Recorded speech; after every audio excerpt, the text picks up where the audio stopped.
आज मेरी आंख वक्त से पहले ही खुल गई थी। आमतौर पर तो मैं रोजाना सुबह 8 बजे आराम से उठती हूँ, मगर आज ना जाने क्यों 7 बजे ही मेरी नींद से आंख खुल गई। मेरी आंख किसी शोर से नहीं, बल्कि अपनी माँ की बेचैनी देख कर खुली।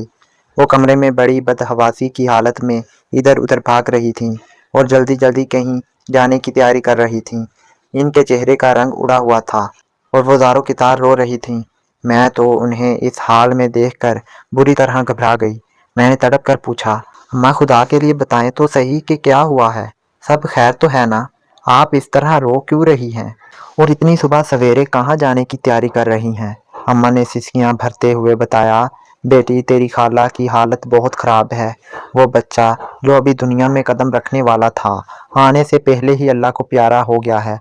ये सुनकर मैं वहीं साकत रह गई, जैसे मेरे पैरों तले से ज़मीन निकल गई हो। मैंने दुख और हैरत से पूछा, अम्मा ये फिर से आखिर ऐसा कैसे हो सकता है? ये तीसरी बार था कि 9 माह का तवील इंतज़ार पूरा होने के बावजूद बच्चा दुनिया में आने से पहले ही दम तोड़ गया। मेरी ज़ुबान पर जैसे ताला लग गया था। ये सोचकर ही दिल डूबने लगता कि एक माँ जिस बच्चे को 9 महीने तक अपने वजूद का हिस्सा बनाती है, उसे एक बार जी भर कर देख भी ना सके। मेरे जहन में बार बार यही सवाल उठ रहा था कि आखिर खाला के साथ ही ऐसा क्यों होता है? कुदरत इनका इतना सख्त इम्तिहान क्यों ले रही है? मैंने अम्मा को हौसला देते हुए कहा, आप खाला को किसी बड़े और अच्छे डॉक्टर के पास ले जाएं, ताकि मालूम तो हो सके कि इस दुख के पीछे असल तबी वजह क्या है। मैं एक औरत होने के नाते खाला के करब को महसूस कर सकती थी कि औलाद को खोने का जख्म कितना गहरा होता है। मेरी बातों से अम्मा को थोड़ी हिम्मत मिली और वो खाला के घर रवाना हो गईं। मैं अपने घर के कामों में लग तो गई, मगर ये ख्याल मेरे जहन से चमट गया था कि आखिर वो कौन सा मनहूस साया है जो इनके घर का पीछा नहीं छोड़ रहा। वक़्त का पता ही ना चला और कब शाम हो गई, कुछ खबर ना हुई।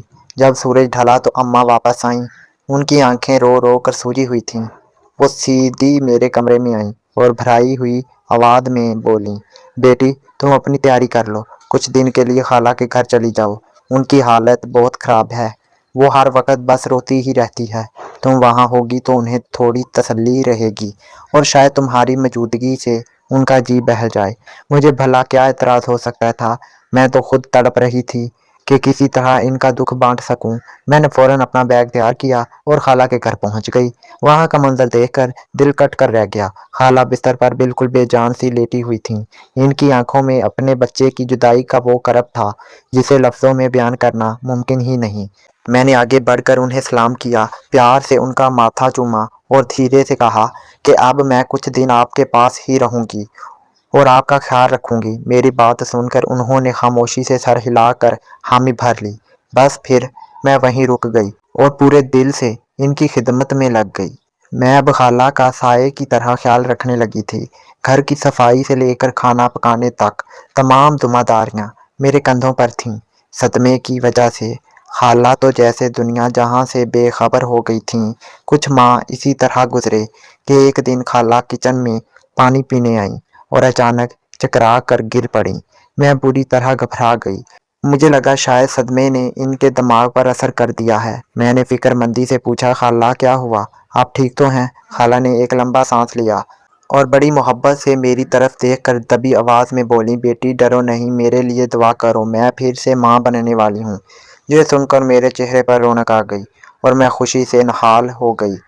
मैंने दिल में पक्का इरादा कर लिया कि इस बार खाला का इतना ख्याल रखूंगी कि परिंदा भी पर ना मार सके। अब कोई कुताही नहीं होगी। मैंने फौरन अम्मा को फ़ोन करके खुशखबरी सुनाई। उन्होंने ढेरों दुआएं दी और ताकीद की कि अब खाला के आराम में कोई कसर ना रहे। मैं अब पहले से ज़्यादा चुकन्नी हो गई थी, मगर खाला ने मुझे चंद अजीब बातों से मना कर रखा था। वो कहती, बेटी ना तुम मेरे कमरे की सफाई करोगी, ना मेरे बिस्तर को हाथ लगाओगी और ना ही मेरी मालिश करोगी। मुझे ये सब पसंद नहीं। मुझे लगा शायद वो तकलीफ की वजह से चिड़चिड़ी हो गई हैं, इसलिए मैं मान गई। मगर एक दिन मैंने देखा कि खाला भारी पेटी उठाकर छत पर जा रही थीं। मैंने टोका तो वो गुस्से में आ गई और बोली, तुम अपना काम करो, मुझे अपना पता है। मुझे हैरत हुई कि 3 बार बच्चा खोने के बाद भी वो इतनी लापरवाह क्यों है। अगले दिन खालू भी घर आ गए। وہ ہسپتال میں ملازمت کی وجہ سے اکثر وہیں رہتے تھے۔ جب تک وہ گھر رہتے میں اپنے کمرے تک محدود رہتی، مگر ایک رات جب خالہ نے کمر میں درد کی شکایت کی تو میں نے سوچا کہ ان کی مرضی کے خلاف جا کر خدمت کروں تاکہ انہیں سکون ملے۔ میں چپکے سے زیتون کا تیل لے کر ان کے کمرے میں گئی۔ وہ سو رہی تھیں۔ جیسے ہی میں نے مالش کے لیے ہاتھ بڑھایا وہ کسی بھوت کی طرح ہڑبڑا کر اٹھیں اور مجھ پر زور سے چیخیں، یہ کیا بدتمیزی ہے؟ کیا تم چاہتی ہو کہ میرا یہ بچہ بھی ضائع ہو جائے؟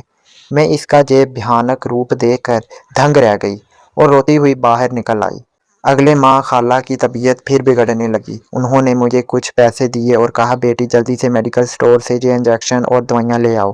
قریبی سٹور پر وہ دوا نہ ملی۔ مجھے شہر کے بڑے ہسپتال جانا پڑا جہاں 2 گھنٹے لگ گئے۔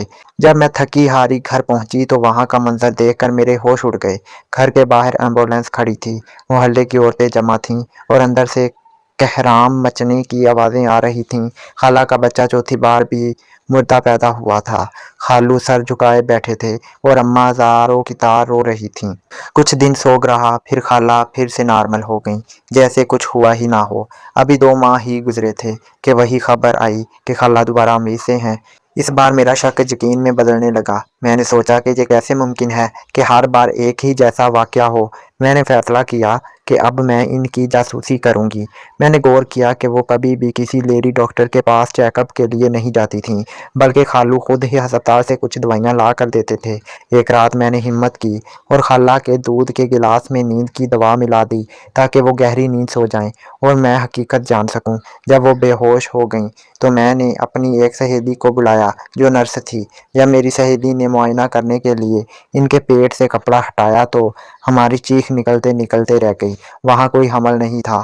خالہ نے اپنے پیٹ پر بہت صفائی سے روئی تکیے اور کچھ وزنی کپڑے باندھے رکھے تھے تاکہ وہ حاملہ نظر آئیں۔ اسی دوران میں نے پولیس کو بھی الرٹ کر دیا تھا جو باہر چھپی ہوئی تھی۔ جیسے ہی پولیس اندر آئی انہوں نے خالو کو بھی دھر لیا جو اسی وقت ہسپتال سے واپس آ رہے تھے۔ تحقیقات میں جو سچائی سامنے آئی وہ انسانیت سوز تھی۔ پتہ چلا کہ خالہ اور خالو ایک بین الاقوامی بچہ چور گینگ کے کارندے تھے۔ خالہ حاملہ ہونے کا ڈرامہ اس لیے کرتی تھیں تاکہ کسی کو شک نہ ہو۔ جب 9 ماہ کا ڈرامہ پورا ہوتا تو خالو ہسپتال سے کوئی نومولود بچہ اغوا کر کے لاتے اور اسے آگے مہنگے داموں میں بیچ دیتے تھے۔ گھر والوں کو بیوقوف بنانے کے لیے وہ ہسپتال سے کسی مردہ بچے کی لاش لے آتے اور کہہ دیتے کہ بچہ مردہ پیدا ہوا ہے۔ وہ ان معصوم جانوں کی تجارت کر کے امیر بن رہے تھے۔ خالہ نے جب اپنا جرم قبول کیا تو ان کے چہرے پر کوئی پچھتاوا نہیں تھا۔ وہ کہتی تھیں کہ انہیں غربت سے نفرت تھی اور وہ ہر قیمت پر امیر بننا چاہتی تھیں۔ پولیس انہیں ہتھکڑی لگا کر لے گئی۔ اس دن مجھے احساس ہوا کہ لالچ انسان کو کتنا اندھا اور درندہ بنا دیتا ہے۔ قدرت کا قانون برحق ہے، وہ رسی دراز تو کرتا ہے پر جب پکڑتا ہے تو بچنے کا کوئی راستہ نہیں چھوڑتا۔